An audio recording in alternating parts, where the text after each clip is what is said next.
ही कथा मला माझ्या एका नातेवाईकाने सांगितली आहे. माझ्या मामे भावाचं लग्न असताना आम्ही सर्व तेथे पोहोचलो होतो. लग्नाच्या आदल्या रात्री जेवण वगैरे आटोपून गप्पा चांगल्याच रंगल्या होत्या. तिथे एक काका होते. त्यांचं नाव मला आठवत नाही. त्यांनी आम्हाला ही गोष्ट सांगितली होती. त्यांच्याच शब्दात ही गोष्ट मी इथे मांडत आहे. तर सर्व जेवण वगैरे आटोपल्यावर आमच्या गप्पा सुरू असताना मध्येच भूताच्या गोष्टींचा विषय निघाला. त्यावर सर्वजण एकमेकाला विचारू लागले की तुम्हाला कधी काही भयानक अनुभव आलाय का? त्यावर ते काका पुढे सरसावले आणि म्हणाले, मी तुम्हाला एक गोष्ट सांगतो, पण ही काही काल्पनिक गोष्ट नाहीये. मला स्वतःला काही वर्षांपूर्वी हा अनुभव आला होता. तसे आम्ही सर्व कान देऊन ऐकू लागलो. अचानक तिथली लाईटही गेली.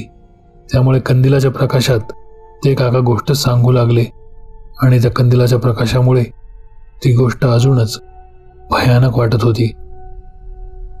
ते काका सांगू लागले, गोष्ट आहे साधारण 4 ते 5 वर्षांपूर्वीची.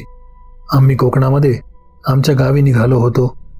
प्रतिवर्षी आम्ही कोकणात असेच 4-5 दिवस ट्रिप काढण्यासाठी जायचो. 4-5 दिवस कोकणात राहिलं की मन कसं शांत होऊन जायचं. त्यामुळे आमचा हा ठरलेला नियम होता. मी, माझा भाऊ, माझी बहीण आणि आमचे सर्व मुलं असा आमचा ग्रुप असायचा. 3-4 दिवस कोकणाचा आस्वाद घेऊन आम्ही पुन्हा मुंबईला परत यायचो. त्यावर्षीही आम्ही असेच निघालो होतो. परंतु यावर्षी आम्ही उन्हाळ्याऐवजी पावसाळ्यात तिथे जायचे ठरवले होते. त्या रात्री आम्ही प्रवास करत असताना आम्हाला वातावरण फारच गूढ आणि रहस्यमय वाटू लागलं होतं. वाटेने एक चिटपाखरूही दिसत नव्हतं. जरी पावसाळ्याचे दिवस होते, पण रस्ता एवढा सुनसान कधीच नसतो जेवढा त्या रात्री होता. आम्ही तब्बल 9 ते 10 जण गाडीमध्ये होतो. एवढे जण असल्यामुळे आम्ही एक क्रुझर केली होती. प्रवास तसा चांगलाच सुरू होता. जरी बाहेरचे वातावरण थोडे विचित्र असले तरी आम्हाला त्याचा काही फरक पडत नव्हता. गाडीमध्ये अंताक्षरी वगैरे खेळत आम्ही पुढे जातच होतो. आम्हाला आता निघून सुमारे 1-1.5 तास झाला असेल. आम्ही बरेच पुढे आलो होतो. अचानक एके ठिकाणी गाडी थांबली. आम्ही ड्रायव्हरला विचारले, काय झालं, गाडी का थांबवलीत? त्यावर तो म्हणाला, बहुधा इंजिनमध्ये काहीतरी बिघाड झालाय, उतरून पाहावे लागेल. तसा तो गाडीतनं उतरला आणि आजूबाजूला शोधू लागला. त्याने गाडीचे बोनट उघडले आणि इंजिन चेक करू लागला. आम्ही सर्व गप्पा मारण्यात गुंगच होतो. तेवढ्यात ड्रायव्हर पुढे आला आणि म्हणाला, गाडीमध्ये काहीतरी बिघाड झाला आहे, जवळपास एखादा मेकॅनिक भेटतो का बघतो. त्यावर मी माझ्या मुलाला म्हणालो, एक काम कर, यांच्यासोबत तूही जा, एवढ्या रात्रीच एकटे जाऊ नका. तसा माझा मुलगा गाडीतनं उतरला आणि त्यांच्या मागे मागे जाऊ लागला. सुमारे 1.5 तासानंतर ते दोघे परत आले आणि म्हणाले, पुढे एक मेकॅनिक आहे, तो येतोय गाडी घेऊन, पण बहुधा आजची रात्र आपल्या इथेच काढावी लागेल. असंच काही वेळ लोटला. तो मेकॅनिक त्याचे सर्व काम संपवून तिथे हजर झाला. तो म्हणाला, गाडी दुरुस्त व्हायला सुमारे रात्रभर तरी लागेल, त्यामुळे तुम्ही एक काम करा, इथे जवळच एक धर्मशाळा आहे, तुम्ही तिथे का नाही राहत आजची रात्र. आम्हाला त्याचे म्हणणे पटले, कारण रात्रभर गाडीमध्ये थांबणे हा काही त्यावर उपाय नव्हता. त्यामुळे आम्ही त्याने सांगितल्याप्रमाणे त्या दिशेने पुढे निघालो आणि त्या धर्मशाळेसमोर येऊन पोहोचलो. आम्ही पाहिले की ती धर्मशाळा खूपच जुनाट वाटत होती. तिच्या बाहेर फक्त एक चौकीदार बसला होता. तो आमच्याकडे पाहून विचारू लागला, काय काम आहे साहेब तुमचं? त्यावर आम्ही म्हणालो, अहो एवढ्या रात्री इथे आलोय म्हणजे नक्कीच राहायला आलो असणार ना. आमची गाडी बिघडली इकडे पुढे, त्यामुळे आम्हाला आजची रात्र राहायची सोय पाहिजे. त्यावर तो व्यक्ती म्हणाला, हो चालेल ना, आतमध्ये या, रजिस्टरमध्ये एंट्री करून घेतो. त्यावर आम्ही त्याला विचारले, इथे तुमच्या व्यतिरिक्त कोणी राहत नाही का? तो म्हणाला, तशी ही धर्मशाळा काही जास्त चालत नाही, त्यामुळे जास्त लोकांचा पगार देणेही त्यांना परवडत नाही. मी एकटाच सर्व सांभाळतो. त्याने आमचे नाव वगैरे लिहून घेतले आणि आम्हाला एका रूमच्या चाव्या दिल्या. त्यावर तो आम्हाला हेही म्हणाला, साहेब एक सूचना करतो, रात्री काही झालं तरी खोलीतनं बाहेर येऊ नका. सूर्योदय होऊस तर आतच राहा. त्याचे बोलणे आम्हाला थोडे विचित्र वाटले. आम्ही त्याला प्रतिप्रश्न केला की असं का. त्यावर तो काहीच बोलला नाही. तो जाऊन आपल्या खुर्चीवर बसला. आम्हीही त्याच्या बोलण्याकडे दुर्लक्ष केले आणि आपापल्या खोल्यांमध्ये जाऊन झोपलो. एव्हाना मेकॅनिक गाडी घेऊन गॅरेजवर गेलेला होता. सकाळी तो गाडी पुन्हा इथेच आणून देणार होता. आम्ही सर्व झोपून सुमारे 2 तास उलटले असतील. अचानक माझ्या बहिणीला जाग आली आणि ती ओरडू लागली. आम्ही सर्व जागे होऊन तिला विचारलं, काय झालं?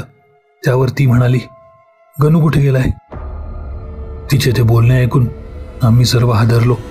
गणू म्हणजे माझा भाचा. मी म्हणालो, अगं बाथरूमला वगैरे गेला असेल. तशी ती म्हणाली, अहो 5-10 मिनिटं झाले, अजून आला नाहीये. तसे आम्ही सर्व त्याची शोधाशोध करू लागलो. सुमारे अर्धा-पाऊण तास त्याला शोधले, पण तो कुठेच भेटेना. शेवटी आम्ही त्या चौकीदाराकडे गेलो. त्याला विचारले. त्यावर तो म्हणाला, मी तुम्हाला सांगितलं होतं खोलीतनं बाहेर पडू नका. तुम्ही ऐकलं नाहीत माझं. तसेच 15-20 मिनिटं त्याला शोधण्यात गेले. अचानक गणू समोर आला.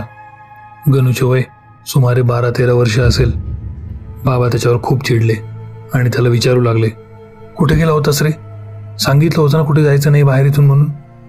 त्यावर तो म्हणाला, अहो खेळायला गेलो होतो इथेच. खेळायला? ही वेळ आहे खेळायची? त्यावर तो काहीच बोलला नाही. मूर्ख कुठला. चल चुपचाप आतमध्ये जाऊन झोप. बाबा त्याला खूप ओरडले. शेवटी तो जाऊन चुपचाप झोपला. सकाळ झाली. आम्ही त्या धर्मशाळेतून निघणार होतो. तेवढ्यात त्या चौकीदाराने गणूला आपल्या जवळ बोलावले आणि विचारले, काय रे, काल रात्री तू सुमारे 2:30 वाजता बाहेर खेळायला गेला होतास. तुला भीती नाही वाटली?